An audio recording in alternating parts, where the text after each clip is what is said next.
Hey guys, in this video I'm going to talk about the perfect errand board, the Landyachtz mini dinghy.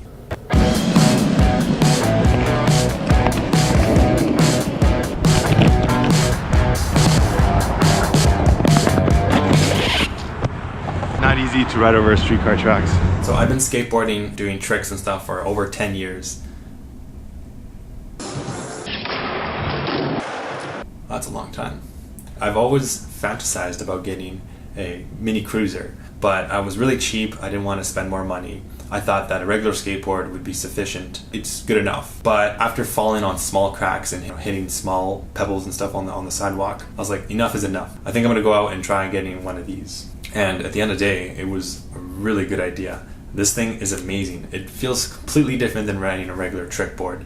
The wheels are so soft, it's so smooth, and it's a lot lighter too, and obviously a lot smaller, so easier to carry and take on small errands. And obviously it's not good for tricks, but this is a really good investment. Even if you don't know how to skateboard, I do recommend learning how to ride one of these, because investing that time, it's just a lot of fun, and it makes your commute and errands a lot of fun. And even in such a small place like a tiny apartment, this is perfect. I don't have to worry about my bike being stolen. I don't have to carry something really large. I don't know how those longboarders do it, carrying these huge decks. This one is perfect. It doesn't take any space in my tiny apartment, so that's another plus, is storage. So the Landyachtz mini dinghy comes in many form factors. There's the 28, 26, and 24 inch boards, and this one is the 24 inch. I really recommend going with the smallest one because you really want that portability. You want something that is compact, easy to carry around, and I find that although the other boards are smaller than a traditional skateboard, I find that this is still big enough and easy to ride personally. So it might be different for you. You might want a wider board, you might want a bigger board, but I think 24 inch is the sweet spot between size to performance. Obviously there's the Pennyboard, which is 22 inches, a lot smaller, and I think that's a little too small for me. So I'm a pretty big guy, about 6'3", I weigh over 200 pounds, and at first it was really hard to get used to it. I stepped on it, I'm like, whoa, this is kind of weird, but you just get used to it over time.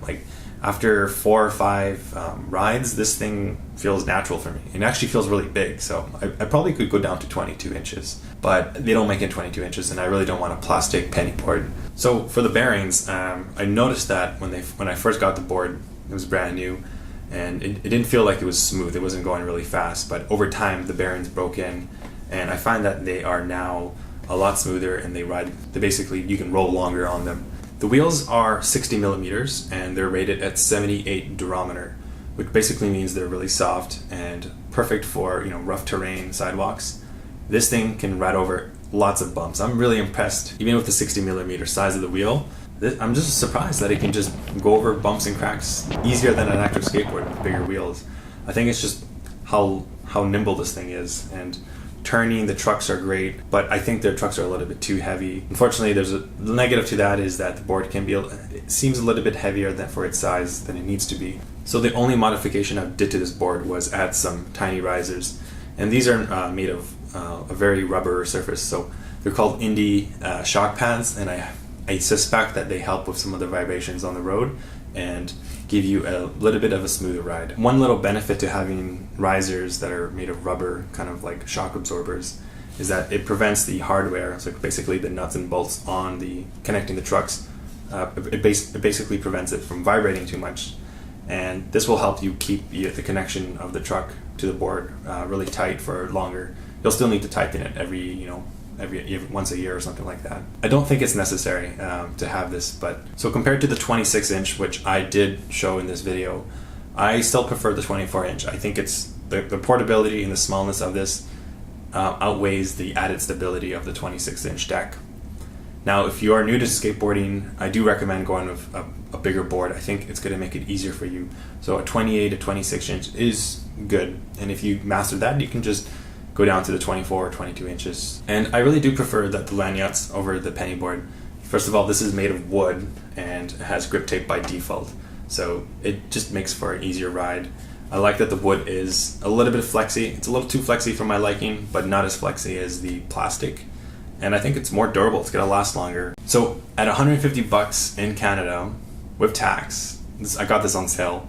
This is a great value. I mean, This could almost replace your bike, and you're not going to have it stolen if you lock it outside, because you can bring it into the store. I bought this at Hammer Skateboards. It's a skate shop on the east end of Toronto. I really do think this is like the perfect commuter errand board. It's going to make your errands a lot of fun. Give it a try. Leave your comments down below and let me know how it worked out for you. Thanks for watching this video, and see you in the next one.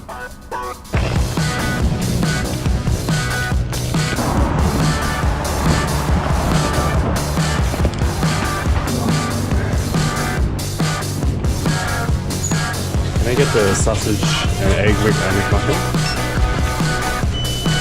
Thank you.